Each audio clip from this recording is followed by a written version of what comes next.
Welcome to Things to Do Monterey. I'm the Art Lady Diana Guerrero, your host to finding the best things to do on the Central Coast of California.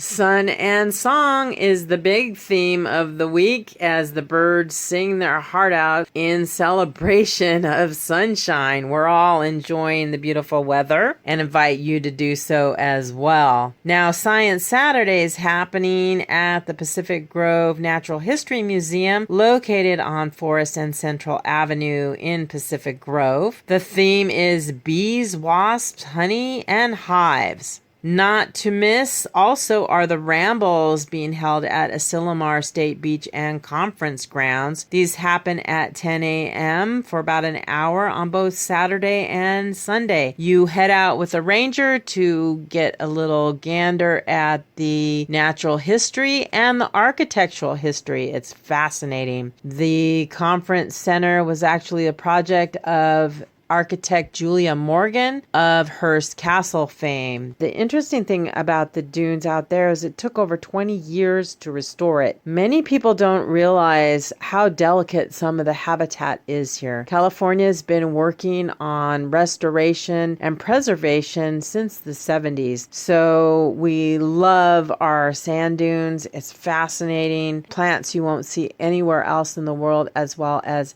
animals you won't see anywhere else in the world. So pop on over to the Sand Dune Boardwalk while you're over there. Now, I wanted to talk to you a little bit about the theme I keep seeing this week. It's black and black.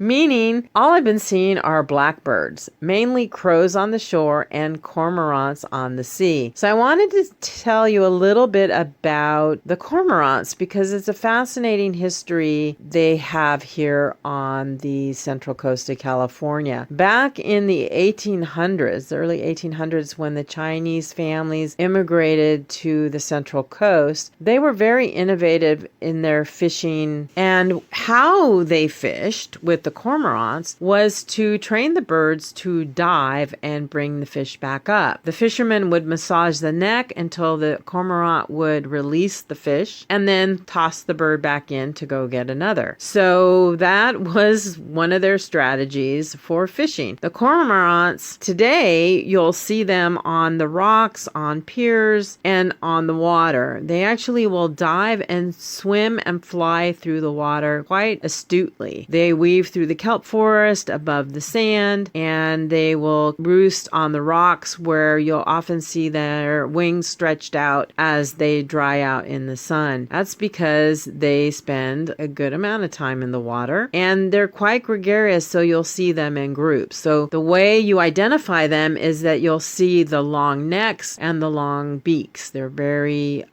graceful looking birds, and if you see their wings stretched out, that's a dead giveaway that it's a cormorant. You'll see them in Monterey, you'll see them off Cannery Row, as well as over towards Pacific Grove and Bird Rock and Pebble Beach. Now, of course, they're scattered throughout the coastline, but keep your eyes open while you're here.